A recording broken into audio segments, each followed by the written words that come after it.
It is undeniable now. This Philadelphia 76ers team makes absolutely zero sense, and the basketball gods continue to confuse and frustrate this fan base. Right when it seemed like it was officially a lost season, that it was time to start waving the white flag in pursuing of Cooper Flag, the Sixers show a little bit of a spark on the season. I want to break down what exactly went down as they win back-to-back games for the first time all season. Should we even be happy about this?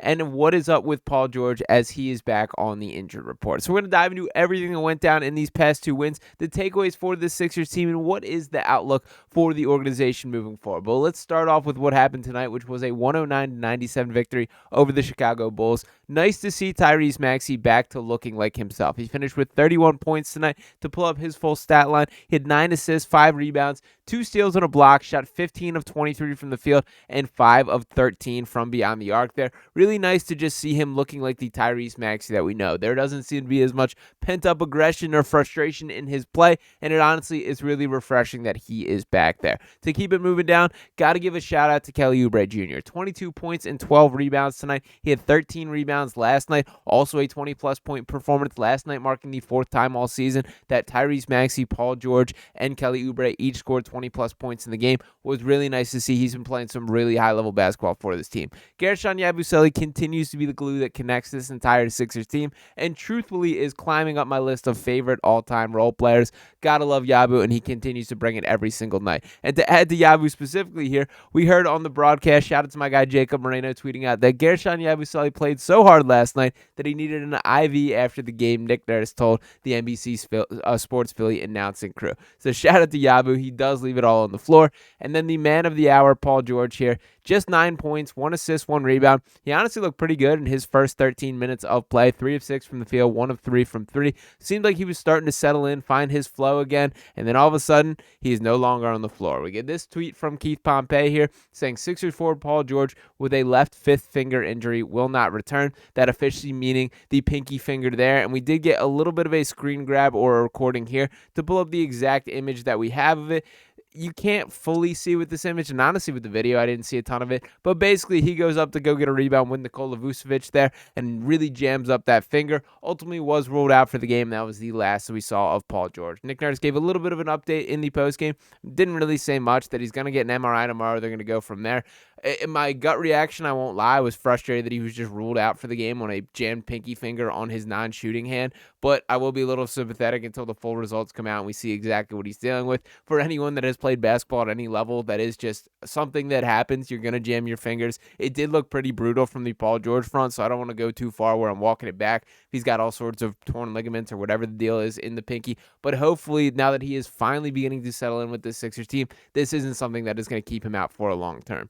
Unless the conversation is that we should be back in the tanking zone. Now, there's a lot of different angles that I would do want to go with this specific angle. To pull up these standings here, which I think are the most relevant part of the conversation, the Sixers still remain in the 11th seed in the Eastern Conference. They did play the Chicago Bulls tonight, obviously got that victory, made up 1 game of ground, so then they're now 1 game back for that 10 seed. That would be the final slot in the play-in tournament there. Looking above them, there is a little bit of a gap. The Atlanta Hawks in that 9 seed, there's 4.5 games of distance in between them and the Sixers. Obviously, the Heat slightly above the Orlando Magic, and it is kind of the clump from there. So there is that notable drop-off between the 10th and 11th where the Sixers are battling, and then right above there. And to that same breath, when you look below, you can see the true bottom feeders of the league. And this has been sort of my pushback for this tanking game plan for this Sixers team. I certainly understand in theory the belief that getting another top end, potentially face the franchise type player could extend this window and could bring this next, I guess, era of Sixers basketball where you're building around Maxey, McCain, and whoever this guy may be, whether it is Ace Bailey, Cooper Flag, Dylan Harper, you name it. That's a conversation for another day. But my issue with that conversation is look at the teams below the Sixers. They're not going to be worse than the Brooklyn Nets. The Brooklyn Nets who are actively trying to get worse as we speak, trading away every piece of competent NBA talent. The Shake Miltons of the world, the Dorian Finney-Smiths, the Dennis Schroeders, they're out of there. Cam Johnson, he's next. He will be traded. The Toronto Raptors, while they're on a little bit of a heater themselves, shout out to Raptors Digest, part of the network here, they're not a team that I see winning a ton of games in the future. The Hornets below them, sure, they have some nice pieces, but Brandon Miller now shut down for the year with a wrist injury there and a lot of issues that they're dealing with. And the Washington Wizards, brutal there. And this is just looking at the Eastern Conference. This is not factoring in teams like the Portland Trail Blazers, like the Utah Jazz. My point being here that with it being quite clearly a top 6 protected pick, it's a really difficult spot for this Sixers team. And this is especially compounded with, I want to make it clear that not every goal in the organization is the same. There was just a video dropped on this channel by my guy Ryan Coyle talking about the buzz that Bob Myers could potentially be taking this GM job from Daryl Morey. Now, the relationship there that has been established is Bob Myers has been sort of a voice in the organization for the Washington Commanders, who hopefully at this time tomorrow, I'm jumping up and down for joy, that have been eliminated from the NFL playoffs by the Philadelphia Eagles. But nonetheless, Josh Harris being an owner of both the Sixers and the Commanders, that Bob Myers has been a voice of who knows where I want to put this. The bottom line is he gets along quite well with Josh Harris and has helped pull some strings and get that organization in order.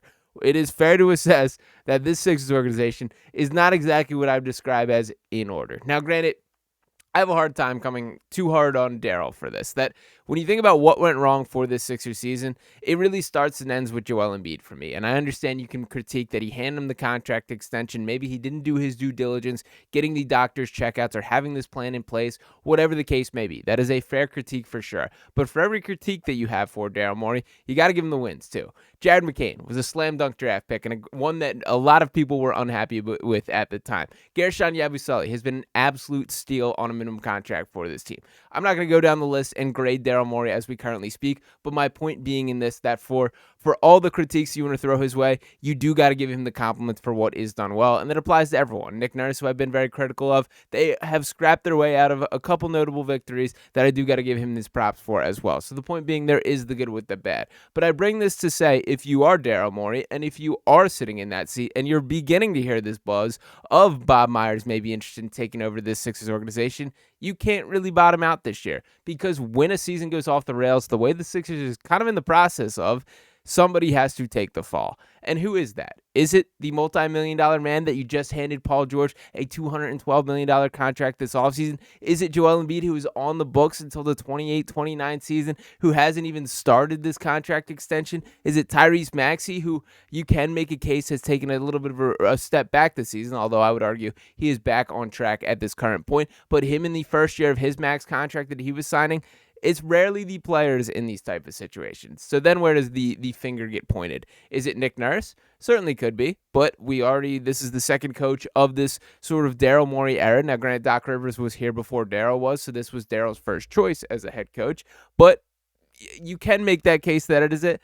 Or is it Daryl Morey himself? And that is what makes me believe that I think this Sixers team is going to try everything possible for that not to be the case. And if we're being honest here, do I think that them climbing into the play-in tournament is probably the best future for this franchise in the long term? Probably not. But do I understand it from a saving grace standpoint? And do I respect it from a competitive nature standpoint? As the famous phrase goes, you play to win the game. And that is finally what I'm seeing from this Sixers team. They played like they wanted to win these past couple games. And that's probably the most frustrating part of this entire season is you see those random nights where the Sixers can beat basically everyone. We've seen them take down the Celtics on Christmas. We've seen them beat the Eastern Conference leading Cleveland Cavaliers while both those teams were playing good basketball. These were not just clunkers that the Sixers were the beneficiaries of. These were matchups in which they took it to it. Now, to dive into a couple other things I did want to acknowledge here, I want to go back to the box score a little bit and kind of speak about things. So to talk about the big picture of the Sixers team, I think probably my biggest takeaway from this recent stretch, in which of course they lost a lot in, it was a 7-game losing streak.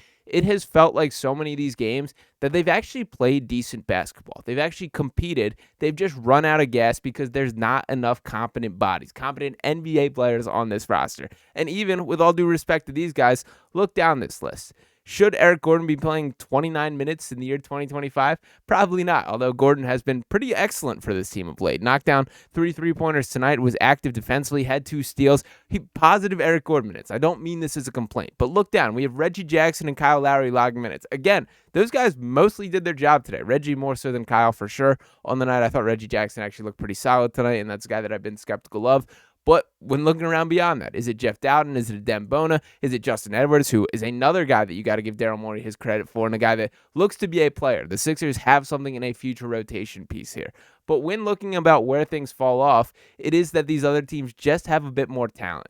The reason that's the case is you look down the injury report, and all of a sudden there it is. There's the Joel Embiid. There's the Caleb Martin. There's the Andre Drummond, who should have been the guy keeping this team afloat. That's the reason he was brought in here to be a backup center during the stretch to which Joel can't play. The KJ Martin, who we haven't seen in seemingly forever at this point. There are guys on this roster that can add and help them compete. They just got to find a way to actually get them back on the floor. So is the season completely over?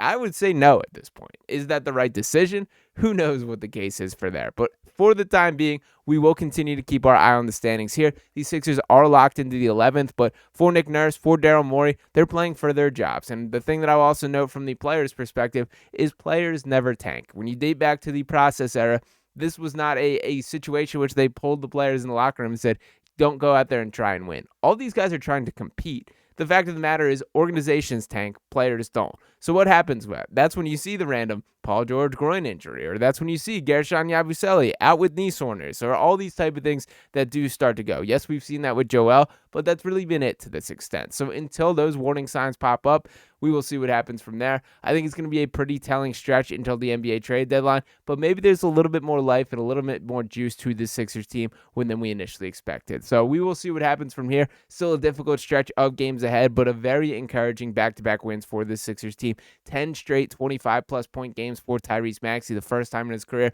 their first back-to-back victory since April of last season. Shout out to the Sixers team for showing a little bit of a fight. I personally enjoyed that, and again, even if this is what costs us a Cooper flag or a lottery chance in the long run, I get it from the overall perspective of what this team is trying to do and just bringing it on the floor. So let me know where you guys are at on the Sixers team. I truly do not know where I fully am. This team makes 0 cents on the season, 100% there. So drop what you think in the comments. As always, appreciate each and every one of you guys for tuning into this video. Make sure you're smashing that subscribe button and dropping a like if you have not. I'll be back with you next time right here on Sixers Digest. Peace.